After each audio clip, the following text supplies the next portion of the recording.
Welcome, everyone. My name is Lauren Centrella, and I'm the Interim Chief Development Officer here at WAMU. WAMU's mission is to connect listeners and members like you to each other and the world. We offer our audience opportunities to learn and engage, both with the news as well as cultural conversations like this. Public radio works because listeners and members who value the service join together to give back. Support from listeners and members is also our most reliable and important source of funding, especially right now. This book club is only possible because of your support. If you enjoyed the discussion today, please consider making an additional gift to support this series of events. You can donate at dianerehm.org/give. We are grateful that so many people have registered to join us today, and we are glad to have you with us for this panel discussion. This event is being recorded and closed captioning is available. Just click the CC button on your screen. And now let's start the discussion with the host of our book club, Diane Rehm.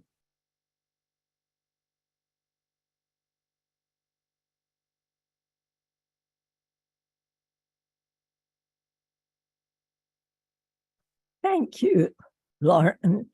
It's so good to be with all of you, and I'm delighted that the May meeting of the Diane Rehm Book Club has selected Mad Honey by Jodi Picoult and Jennifer Finney Boylan. The 2022 bestseller is a courtroom drama, a love story, and a powerful exploration of identity and acceptance.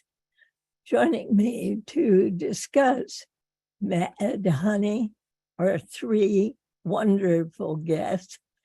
Miwa Messer, she's editorial director at Barnes & Noble and host of her own podcast, Poured Over. Hi, Diane. Thank you so much for having me back. Delighted to have you, Miwa. Aidan Key is founder of the organization's Trans Families and Gender Diversity and author of the new book, Trans Children in Today's Schools. Welcome to you, Aidan. Thank you, Diane. I'm really happy to be here. Good. And Bethanne Patrick, she's author of the memoir, Life Be, and board member of the Faulkner Foundation. We'll be taking your questions throughout our discussion. You can type them into the Q&A box at the bottom of the screen. And of course, we'll try to work in as many as we can. Bethanne, let me start with you. If you were trying to explain this book to someone who had not read it, how would you go about doing so? What a wonderful question. And thank you for having me on again, Diane. Delighted to be here. I think I would describe this as a novel of everyday people coping with what I think is an everyday problem or challenge, not a problem, a challenge to a family, and learning how to communicate about it. Now, in the middle of all of this, there are some beautiful things and some very tough things. Among the tough things is a death. Among the beautiful things is a teenage love story that just reminded me of being a teenager again. And it's really, really sweet. And I would also tell people, and maybe we'll talk about this later, that the collaborators, the two authors, Jodi Picoult and Jennifer Finney Boylan, have managed to combine dynamic timelines, one moving forward and one moving backward, that I think really keeps readers turning the pages in an in a fresh way. I agree. I think that's a wonderful summary. Aidan, what would you add to that?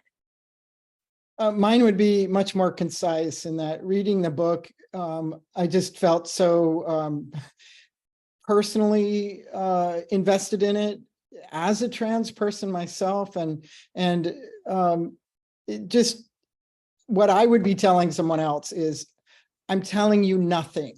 Pick it up and read it, and then we'll talk. I think that's a good way to put it. A friend of mine who introduced the book to me said, I'm not going to tell you anything, just read the book. Miwa, as Bethanne mentioned, we have two authors here. How difficult a process do you think it is? You know, I would be thinking that if you were writing a nonfiction book, a book of history, that having co-authors would be perhaps a tiny bit less difficult. Maybe I'm wrong about that, but a work of fiction. You know, I think this might be the best thing that's ever come out of Twitter, because Jenny and Jodi met on Twitter, and Jenny talks about having had a dream where she co-authored a book with Jodi Picoult. So I think they were already set up for a little bit of wild success, but it's not easy. It's not easy at all. And I'll tell you, the thing that kept me going with Mad Honey was the voice. And I mean the overall narrative voice. I felt like everyone who needed to get their time got their time. I felt like I was always in the story. And, you know, teenagers, I do love teenagers, but they're a handful. And I stayed centered in this story at all times because of the narrative voice, because of what Jenny and Jodi were able to do with the story.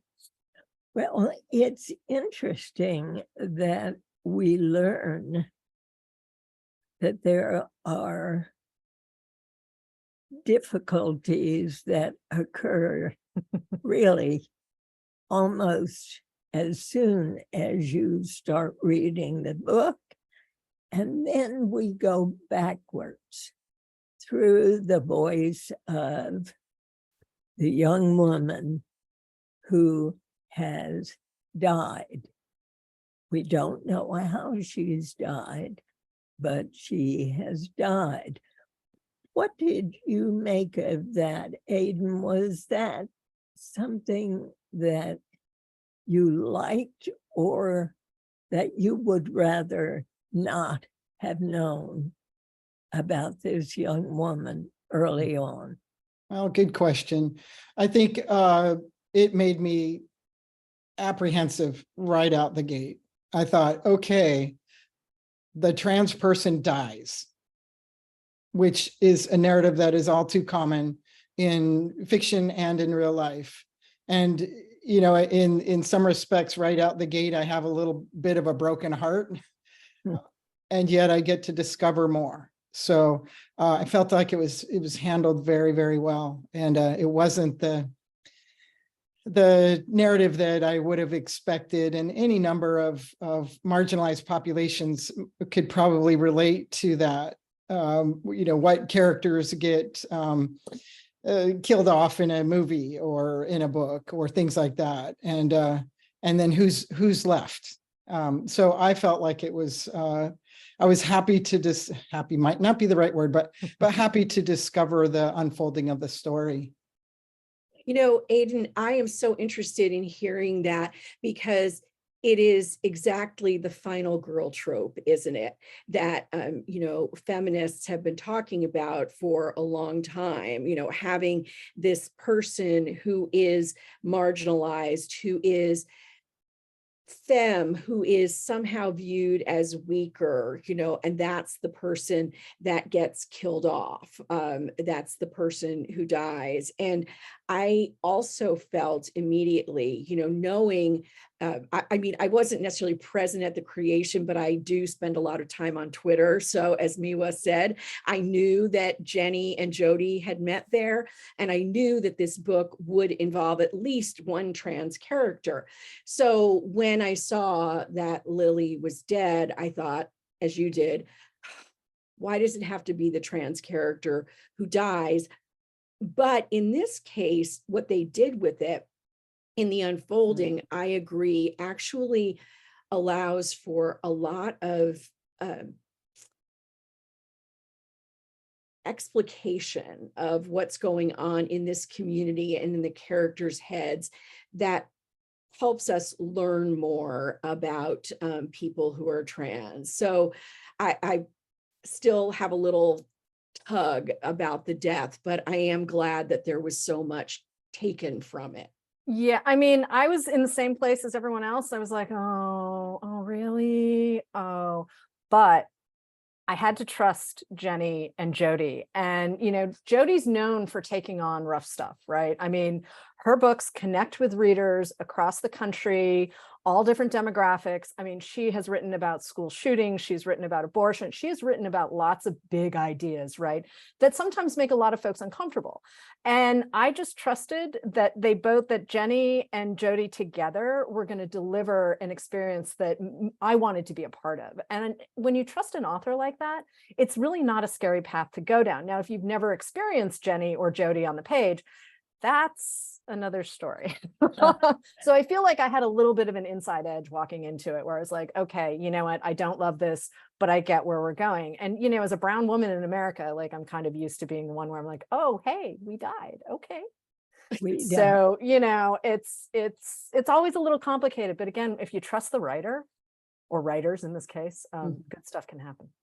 I must say, I was surprised to turn the page after Lily dies and to see the next chapter titled Lily written in her voice. And that had to be tricky as well, because we hear from her boyfriend's mother, Olivia. We hear from Lily, who dies. We hear from Asher, the young man with whom Lily is in love. And we hear from Lily's mother. So you really get a wonderful and wide perspective, Aidan, that it seemed to me filled me in ways that I hadn't imagined.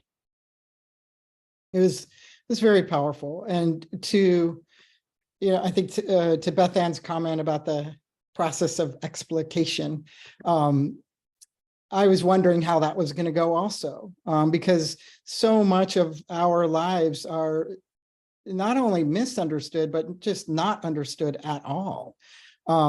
People have no context. And so we got to see the living, breathing engagement of everyone in the process, without being, without it feeling, from my perspective at least, without feeling like it was schooling people.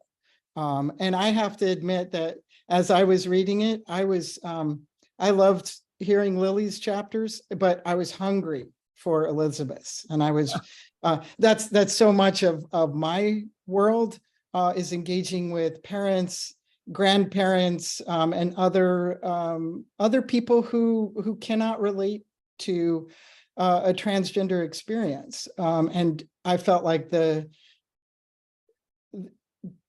journey being highlighted so brilliantly, so sensitively, and so honestly was pretty amazing. I feel like there was one part, if I can take a second. Sure. Oh, can I? Absolutely. Go right A ahead. section here. So there's one place, it's from Elizabeth, and she's talking about the other character who is trans. And it says there's one transgender person in town, Edgar. Starts out with Edgar. Oh, who is Elizabeth now? The man, no, the woman who runs the music shop. I've seen her here and there. Adams is so little that you run into everyone sooner or later. People seem accepting of her, but I can't say that when I see Elizabeth, I especially think of her as a woman like me. She seems, Jesus, I hate how this sounds, like a work in progress, like a subcategory of woman. But even saying that makes me feel like I'm judging when I don't mean to. Wow. And so, you know, boom, knock it out of the park Yeah. with the complexity in that. And one of the things that I went away with is I hope that every reader could not only relate to how Elizabeth thinks of, oh, darn it, I already forgot. Olivia, the mom. Thank you. Aidan's mom. Yeah. Well, I How she lost it. thinks about Yeah, but how she thinks of the trans woman as other, and yet how universal that experience is for any woman navigating life. That the experience of being woman is so different that how can we compare? the other mother in this novel, Olivia, who is Asher's mother. Asher being the Yes. young teenage boy who is in love with, all of a sudden her name has Lily. come out of I know, Lily. Lily. She has her own secrets. She was abused as a wife. And she turns to a solitary occupation, beekeeping. And we learn so much about beekeeping in this book. How did you feel about the beekeeping, Miwa? I actually really liked it. I mean, when I'm reading, not only do I want to be sort of dropped into someone's life, right? Like, of course, that's why we read, right? But it's a bonus when you get to learn cool stuff too. Actually, I also don't know a lot about music. I have musical people in my family. I am not that person. So like a lot of the cello stuff was also really interesting to me. Yes. And it just brings me closer to the characters, and it brings me closer. I mean, I will admit, I had lots of frustration with the ex-husband, Asher's father. I would have been the first person to punt him into the sun. I will just own that right now. But at the same time, right, Bethanne, you totally get this. Absolutely. And yes, he has his role, and we need to see Asher in the context of that, you know, his dad's development. But one of the things I really appreciated about Mad Honey is every character gets a genuine arc. Moms, teenagers, even the terrible ex-husband who needs to be punted into the sun, the man does get an arc. So everyone has their place in the story. And I think that's really important, because it would be really easy, I think, to slip towards polemic. I mean, obviously, both Jenny and Jodi have been writing for so long that it's less likely that it's going to happen with someone at the point in their careers that they are. But it's when you're trying to make a really serious point about human lives, sometimes it can happen. So And, I you really know, appreciated it. Go ahead, Bethanne. All I was going to say is I agree with Miwa on that. And one of the things I really appreciated, but also hungered for, was more about Ava Campanello, Lily's mother. Yes. And here's two She thoughts. is Lily's mother. Lily's Yes, mother, yes, yes. yes. And number one, I hungered for more because I thought, what an amazing parent to courageous yes, parent. that she was able to, after so much trauma, and I, you know, of course we all wish, you know, it could have been less trauma, but still she comes to a point where she knows that her child is everything, and that she is going to let that child live her life in a full way. And I really appreciated that. But the other thing that I thought about that I really wanted to bring up is, I wondered, although we do hear from her, although we do learn more about her story and how she raised Lily, I wonder if both Jennifer and Jodi, and Jenny in particular, thought this is a book that someone who has been in Ava Campanello's shoes needs to write. So I just wondered a little bit about that. I don't know how, Aidan, how you might feel about that. I just thought being a cishet female parent who is able to say, we're going to go all the way and do the things, putting your own child on puberty blockers it's brave and courageous, and it takes a lot. And so I just wonder about the experience of parents who might not be trans themselves, but are in a position to be so positively productive with their children who are trans. How you felt about that portrayal? Well, it's a very accurate portrayal of a typical parent's journey, plus 100, for some. So the crises that these parents go through when their child discloses, and when they see the importance and the earnestness from their children, is so frightening. There are not many life experiences that rank as high as that, and especially because it is their child. I also think that because it's their child, they somehow manage to, in a very grueling, torturous way, figure out how to step up. And they do that against society's society is cautioning them at the very least in the benign way, or shutting them down entirely, like we see these legislative efforts today, denying them the decision-making with the children's providers, mental health providers, medical providers, considering steps like puberty blockade, hormone intervention, and always lumping it together as one big package. So, that's a challenge. Diane. And I must say, Ava knew her daughter would be subject to her husband's wrath if, in fact, she went ahead and did what she knew she had to do. So she drives her across country, starting her on these medically transforming drugs. And in fact, she and Asher's mother are the two heroines in the book, as far as I'm concerned.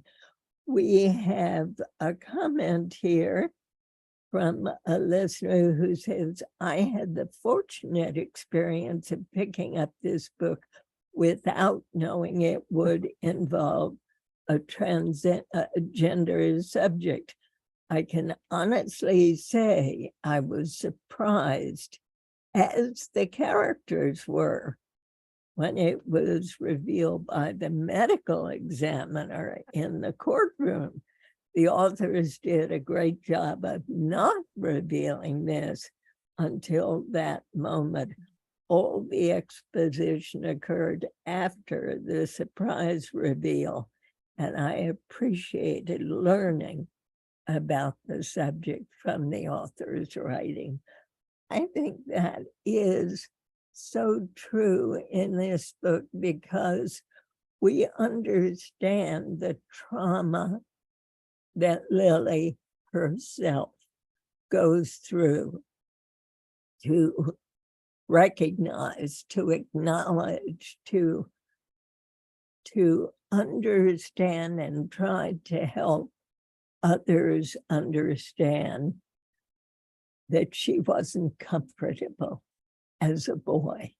She wanted to be a boy, and she was a beautiful girl, Miwa.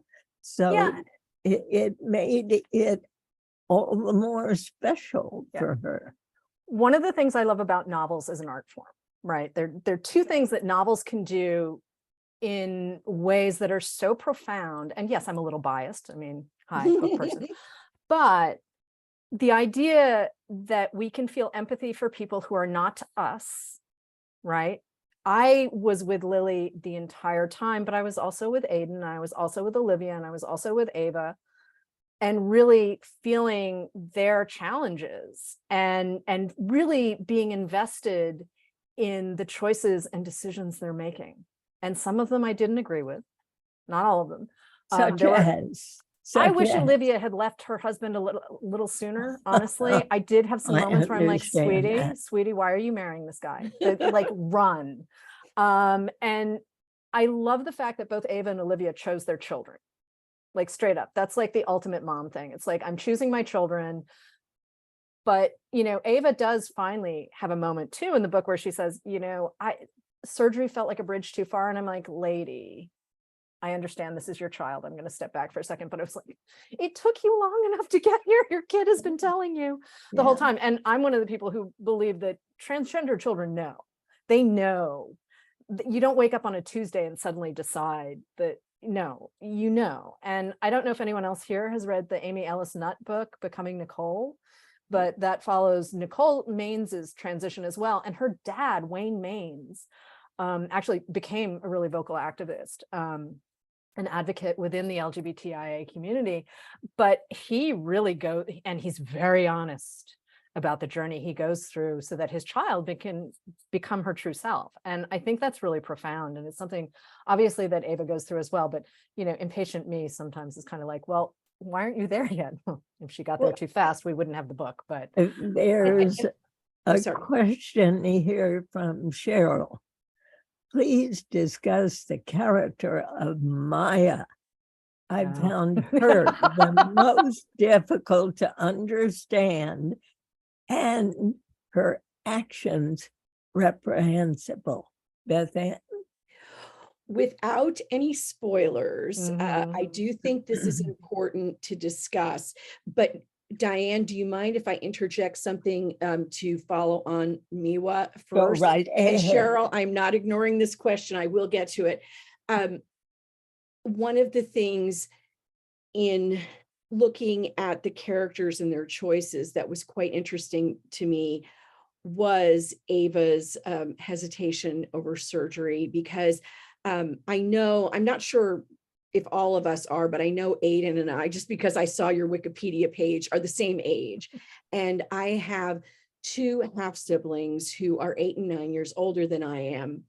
And the 8 years older sibling transitioned and is my sister at age 54 when she was 54.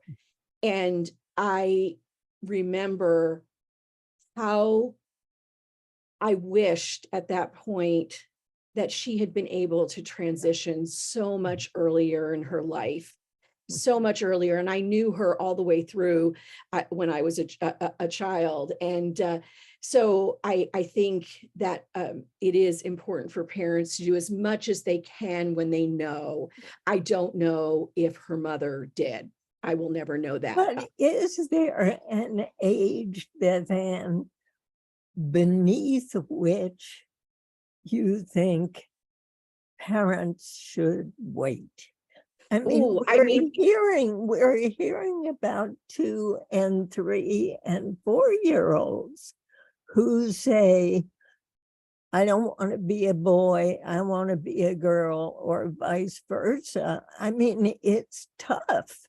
It's tough. And I think Aidan would probably be much better answering that. But I will say the interesting thing for me is not because this didn't happen until my own 2 children, who are cis-het women now, grown women. But my sister did not transition until they were much older. However, I remember really paying attention when they were small. And my older daughter, I had a doctor say, oh, well, the mailman goofed. They put the boy letter in the girl box. And this was a very interesting doctor who was from a different culture. And, you know, there's a lot to unpack there. However, I remember thinking, well, if this child, you know, wants to be something else, I'm going to pay attention. And it never came up, never. my daughter is extremely intrepid and very, very strong and wonderful, but not someone who is not living in the body she wants to be living in. It is a wholly separate thing. And I don't know, like I said, I think Aidan should talk about ages, but I also don't want to forget the question about Maya. So I don't know which way we should go. Aidan, why don't you pick up on that issue about age, and then we'll get to Maya. Yeah. I'm going to play a little more devil's advocate on this because children are children. They are 2 years old, 5 years old, 8 years old. And if they're the source of decision-making, the sole source of decisions about their journey with respect to gender, then we are expecting more from them than we would from any other child. And I hear this from parents a lot, and my child hasn't decided that they want to do puberty blockers, for example. A 9-year-old, a 10-year-old, an 11-year-old has no idea potentially what puberty blockers are. They don't even know, they're not even familiar with what the process of puberty. So it's very abstract. And I know of children who've said, I don't want puberty blockers, who have socially transitioned at very young ages, and they're afraid because it's a shot and they're afraid of getting shots. So that's why the crucial component of having parental involvement and those parents deepening their learning and hearing about the journeys of these parents like Olivia in the book, or Wayne Maines, the father of Nicole, any number of folks, why these stories are so important, so that we can recognize the role of parent, the role of the providers. And subsequently, I want schools to understand their role in creating an environment that is gender inclusive. You will have to talk to Florida's governor about that, Aidan. It's on my list. Exactly. Miwa, what about Maya? So the way we were all talking about having the trans character die early on, I was like, oh man, the brown girl, I don't have good vibes about this. And I'm going to stay spoiler free. My pal Maya had some moments where I was like, oh, sweetie, don't drink. No. I mean, it is, listen, I grew up with this face in the suburbs of Massachusetts at a moment when it was slightly inconvenient.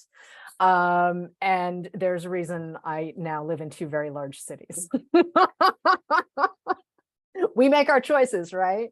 But I do think that Maya's behavior as a teenage girl is something I think a lot of us can understand. And you do need that sort of frisson, right? That bad behavior that comes out of teenagers that isn't necessarily malicious, but man, their brains are still cooking. And it's just proof that your brain doesn't finish cooking until at least the age of 25. But I did have a hinky moment of, oh man, okay. Sorry. Let me add to that, because you mentioned the age of 25, and that's commonly brought up with respect to young trans people. Well, the brain's not fully developed until age 25. So why are we remotely considering letting them make these decisions? And so I do think that, perfect things to bring into the conversation. Right. But what I wanted to highlight too is Lily has surgery. She has genital surgery before the age of 18. And that is really rare. For a lot of reasons. So couple that, and I think there's good reasons for that delay, but it also does mean potentially delayed development that they would experience with their peers if they were, if their genitalia was congruent with how they felt. That normal adolescent development and exploration and romance and all of that would not be so frightening. So that said, it's coupled with society's general belief that every trans person has and wants genital surgery. Those surgeries are constantly improving, but there's, I believe one surgeon said, oh, you can expect roughly 40% complication rate. They can need revision after revision, and then getting to your end destination is, a toss of a coin. And, maybe it's really happy, and maybe it's not. So those stories do exist. And I think even within the gender diverse communities, we have a hard time talking about it.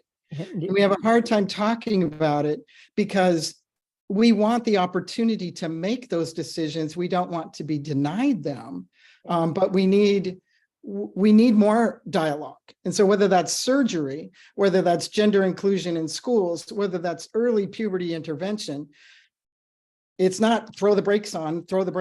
It's like fling the doors wide open for the dialogue and the discussion and the sharing of information. Right. And I mean, part of it for me is I realized Lily did have her gender assignment surgery early. And actually a friend of mine who had hers done a while ago said someday people are going to look back at what was done to me and think, oh, well, that's just really very simple.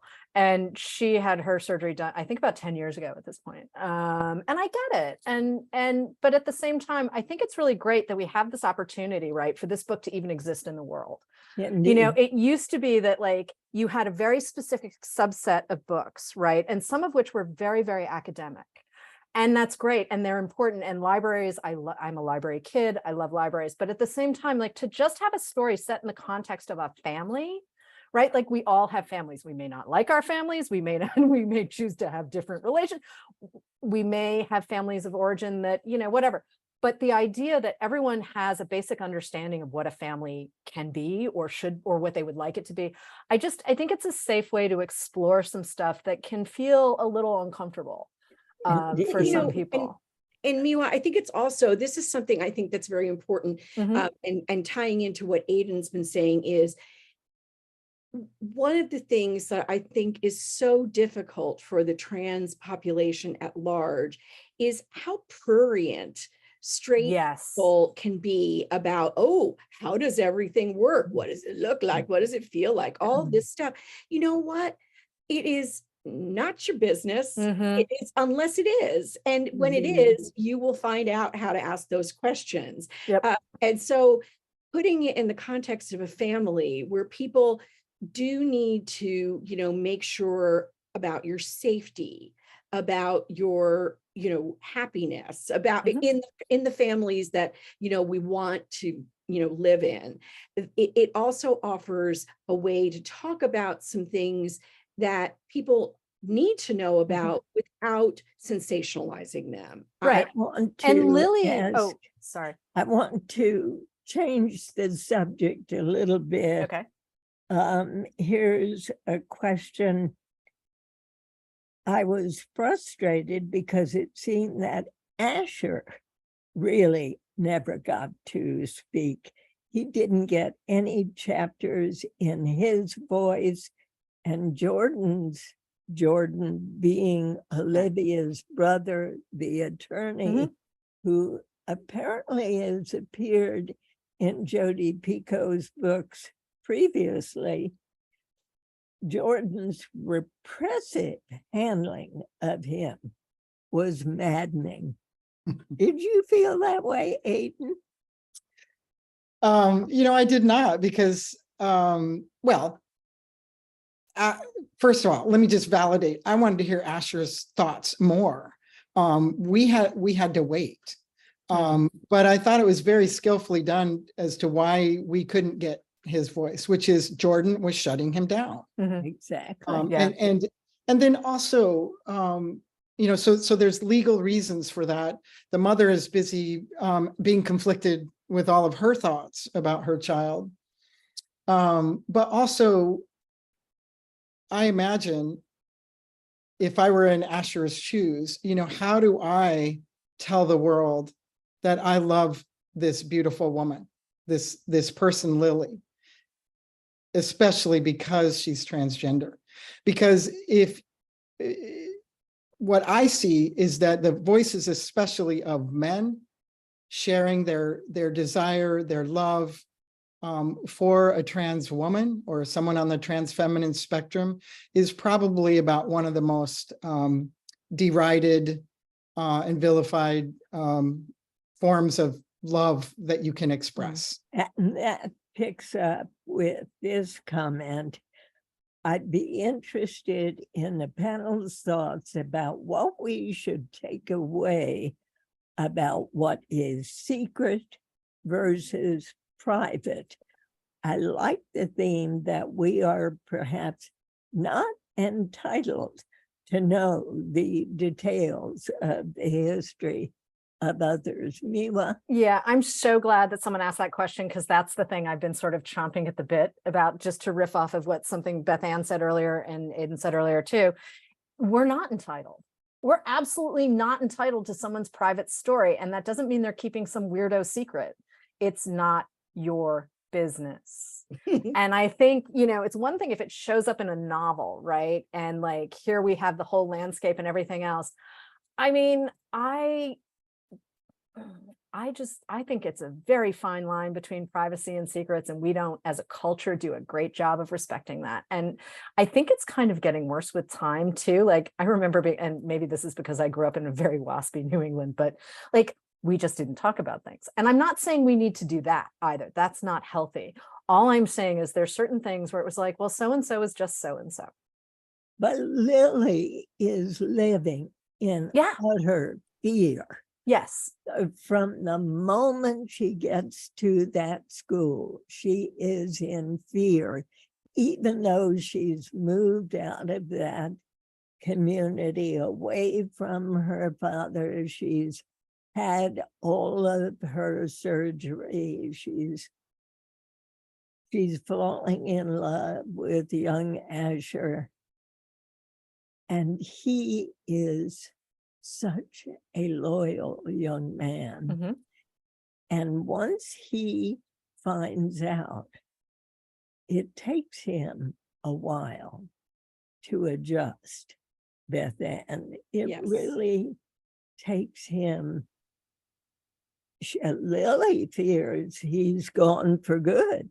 But because this is, you know, this is the difference. And I love that Miwa is chomping at the bit about secrecy and privacy, because I am too. And to me, this is the difference. You know, she tells him something that can be private, and it is private between them, that they are in a sexual relationship. But the secret is eating her alive, right, because she cannot live fully as herself. She cannot let, she is so, and I'm not saying that the entire school has to know or deserves to know that she is trans. However, her fear of being outed is what is holding her back. And if people in the school were accepting and compassionate and educated, then she would have so much less to fear. And she wouldn't, secrets eat us up. Privacy allows us dignity and respect. I think. Is Maya faithful to Lily? Are we spoiling things if we go down Yeah, this road? I don't know. I mean, just generally, she is clearly in love with Asher. She has been since the two of them grew up together. And on the surface, talk she about a welcomes secret. Lily. She supports her, but I think Maya thinks she's a good friend. I believe that Maya thinks she's a good friend. I think Maya beneath, she knows she's holding back, doesn't she? Oh, wait. And we just got a note saying we can give away spoilers. Okay. So yeah, I think Maya's a wicked bad friend. And I think she sells Lily out just because she can't cope with her own pain. So thank you, producer, who just told us we could go there. Maya, I just, and the fact that there are no real consequences for what she does. I had a moment where I was like, wait, why can't I have justice? What is going on here? Yeah, right. Sorry. Right. I mean, we just got the go ahead to talk about spoilers. So that's probably the biggest one there, but it made my teeth itch. Maya made my teeth itch completely. Mm-hmm. And in fact, a number of people wrote in saying, well, how come Maya, a girl, goes off free saying it was an accident, whereas Asher has been put through this hideous extended trial. Diane, I think it's because of what Aidan said a few minutes ago about the taboo against straight men being able to say, I love who I love, whether that is another man, whether that is a trans woman, a trans man, whatever it happens to be, because people want to see Asher pay for something, because they think, at first that he's killed a young woman because, that, oh my goodness. But then to find out that he's actually been in love with this young woman who is trans is something that just, I think, lights a spark for that town, for that audience. Asher's journey in the court of public opinion versus Maya's, it absolutely plays that out. Well, of course it was an accident. Sorry, Maya, I wished you'd spoken up sooner. Right. But Asher has to prove that somehow he didn't experience the rage that the entire world feels towards trans women and didn't end her life as a result. So, I wanted to step back for a second to what Miwa was talking about with respect to secrecy and privacy. And Miwa, I want to live in that world where it's nobody's business. I know. I'm Yes, so sorry. right? It's not there. And so I think back to the day, it's over 25 years ago now, where I began my gender transition. And I decided to be my full self, that somehow this just had to come with me, regardless of the repercussions. Mm-hmm. And it has radically changed my life. There's no possibility I ever would have experienced the life I have if the gender transition weren't part of it. That life is unavailable, unequivocally unavailable. And so when I think about Lily, we want to say we can't keep secrets, or it shouldn't be a secret, and that we need to respect her privacy. But she's not living in a world where she could share with a few close people and then have her privacy respected by everyone else. Well, that must have affected you in terms of what you were willing to share and with whom you were willing to share it. And when you were willing to share it. I felt like I had no choice. Okay. It's either all the way in the closet or all the way out. And I don't think that this society affords us much of a difference in that respect. And so what it meant is that I had to talk about it and talk about it and talk about it and talk about it. And guess what? I happen to like talking about it, but there's also a significant level of fatigue that this is my life, that I have to defend or explain or let people comment on my genitals. I have to deal with their attention, their negative attention, their sexual attention, their curiosity, all of those things. It's just so much, it's constantly centered. And I'm busy getting up every day and saying, but I'm more than that. I mean, racial passing, right? Racial passing sort of is a metaphor that works. Like, what are you? Sorry, what? Like, are you asking me what or the idea that for so long, that people of color in this country, Black and brown, would choose to live as white people because it was safer, it was easier, they didn't have, and yet there was always that danger that if they were found out, they would be murdered. Yeah, like straight. I mean, so those parallels are really so powerful, consistent. And they're not. There's different variations, right? Yeah. Oh, completely. But nevertheless, just as a metaphor. Just as a metaphor. The parallels are powerful. And what do we all want? I want to be seen for me, and that is beyond my skin color. It is beyond my gender. And in that respect, we can focus in on the unique experiences of gender diverse people.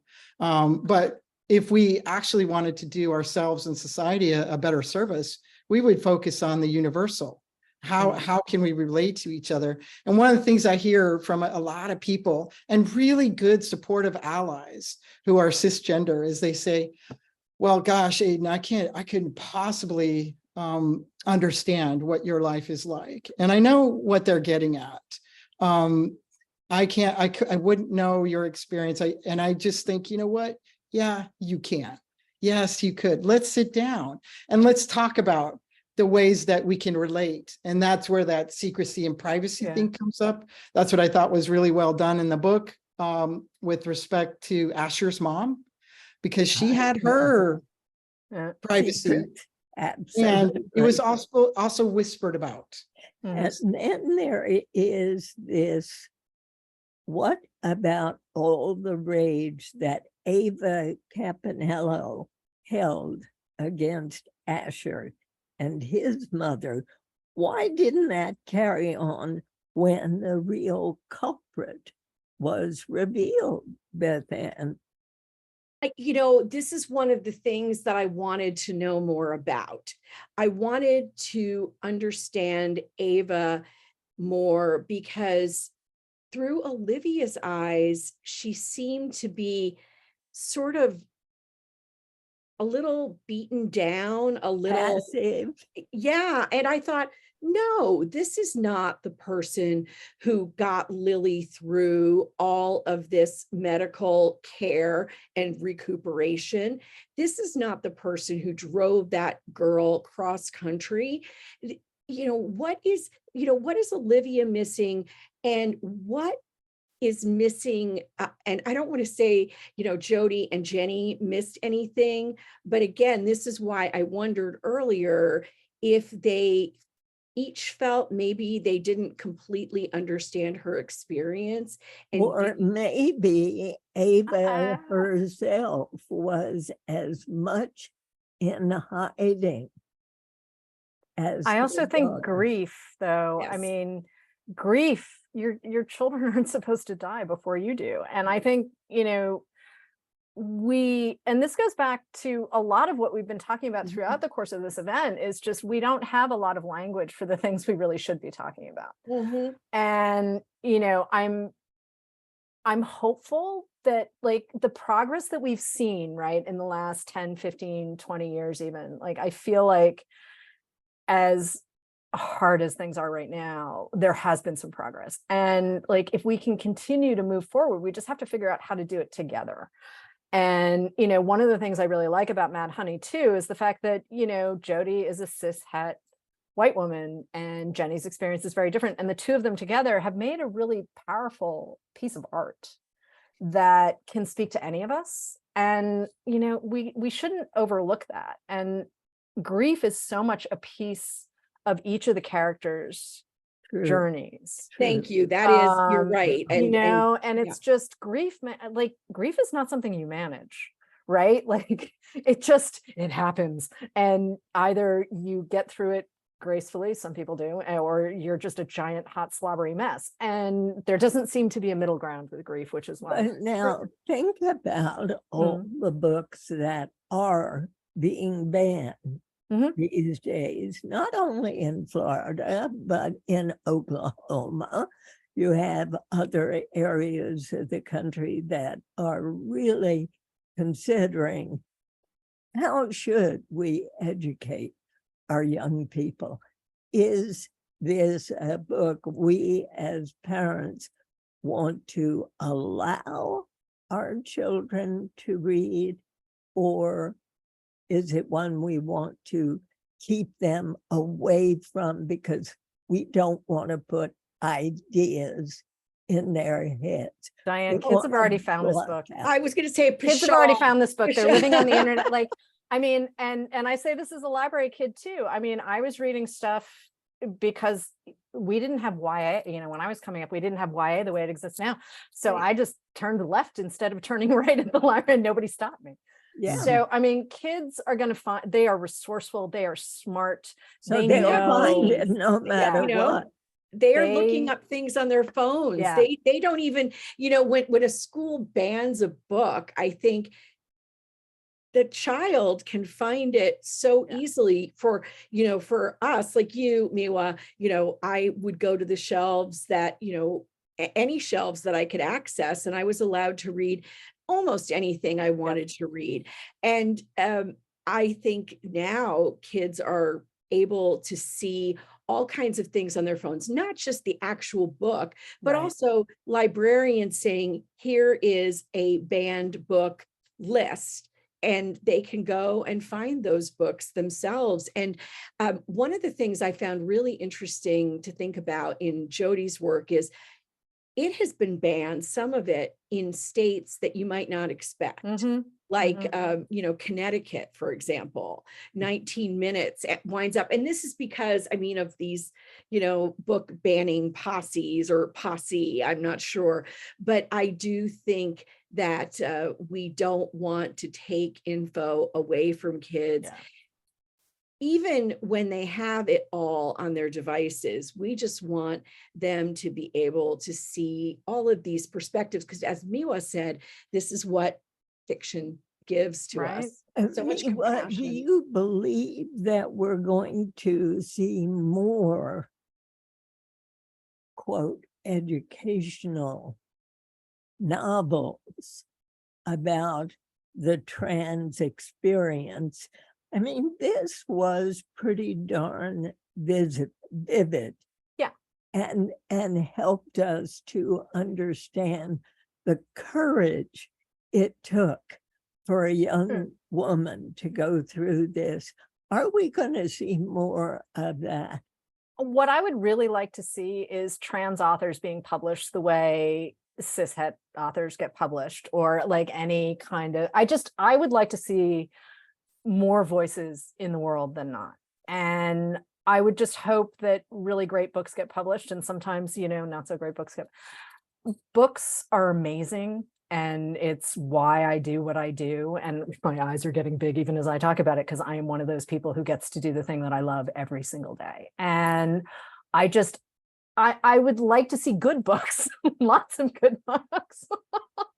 Let me add to that as well, because the younger generations are not going to give the older generations any choice.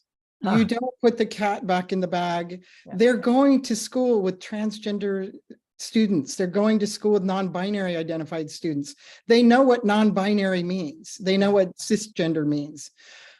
These are the children and grandchildren of the conservative legislators who are working to ban the care, and they're busy throwing their hands up and saying, what is your problem? That's my friend. I grew up with that person. Those connections are there. So as much as those efforts happen, this is what gives me hope in the world. For all those horrific legislative efforts that are stripping parents from the decision-making responsibilities for their children, all those legislative bills ignoring the professional, the mental health professional entities and the scientific evidence, it's doing really, aside from the very short-term significant painful harm, is elevating the conversation. Aidan, so yes, I think that's going to have to be the last word. I'm so sorry to interrupt you. Do it. Such a wonderful discussion. Thank you all so much. Aidan Key, Bethanne Patrick, and Miwa Messer, you were all just great. Thank you. Thank you, Diane. Thank you, Diane. It was great to see everyone. Thank you. Definitely. My pleasure. Thank you. Bye. And in about 15 minutes, I'll be interviewing Jodi Picoult and Jennifer Finney Boylan about how they came to collaborate on this novel and why they felt this was such an important story to tell now. You can still register for that in our online chat. The next book club meeting will be Wednesday, June 28th. That book is The Best Strangers in the World, Stories from a Life Spent Listening by NPR's Ari Shapiro. And in a book club first, I'll be interviewing Ari in person from the Black Box Theater here at WAMU. So for those of you here in the DC area, I hope you'll consider joining us at the station. But as always, you will have the option to join the book club virtually. So keep an eye on your inbox. Before you go, please take a minute to fill out a short survey about this event. It's going to pop up on your screen. The book club is produced by Allison Brody. Kennedy Wright is our engineer today. Allie Dickman is our events director. We couldn't do this without the support of Michelle Keegan, Carly Cloud, Lauren Centrella, Rendra Silva, and Michelle Morgan. And a special thanks to all of you. I hope to see you next month. I'm Diane Rehm.